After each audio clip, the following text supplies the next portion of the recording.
홈플러스는 지난해 유독 증권 발행이 급증했고 기습적인 기업회생 신청 직전인 지난달에는 발행액이 최근 2년 새 최대였던 것으로 나타났습니다.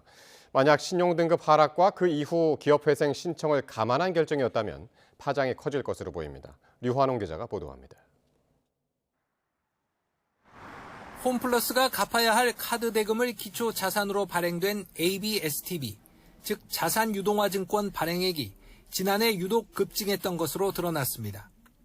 더불어민주당 이인영 의원실이 홈플러스 자산유동화증권 주관사 신영증권으로부터 받은 자료를 보면 지난해 발행액이 1년 전보다 30%나 급증을 했습니다. 그뿐만 아니라 기습적으로 기업 회생을 신청하기 직전이라 할 지난해 11월부터 발행액이 급격히 증가해 지난달엔 최근 2년 새 최대인 1,518억 원을 기록했습니다. 현금 사정이 안 좋아 유동성 확보를 위해 그랬을 수 있지만 만에 하나 등급 하락과 그 이후 기업 회생 신청을 내다본 결정이었다면 불안전 판매를 넘어 사기 판매가 될 수도 있습니다.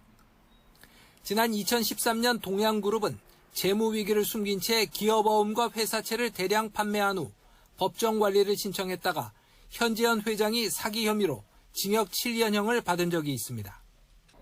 홈플러스는 신용등급 하락을 지난달 25일에야 처음 알았다는 입장입니다.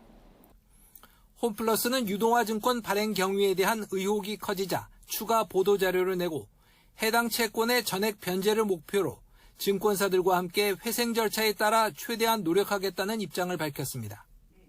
그러나 이 입장은 지난 14일 기자간담회 발언에서 더 진전된 게 없습니다. 회생 절차라는 것은 채권자들하고 채무자 회사랑 법원이 함께 협의해서 미래의 그림을 그리는 것입니다. 그 과정에서 저희가 믿기로는 모든 채권자들, 상거래 채권자는 당연하고 근로자들 당연하고 금융채권자들, 아까 그 매입층 유동화 채권자까지 포함해서 모두 다 변제받을 수 있다고 저희는 믿고 있습니다. 자산유동화증권 피해자들은 홈플러스가 물품을 구매하고 결제한 카드 대금을 기초로 증권이 발행된 만큼 상거래 채권으로 분류해 조속한 변제에 나서줄 것을 촉구하고 있지만 아직 이에 대한 홈플러스의 구체적 입장은 나오지 않고 있습니다.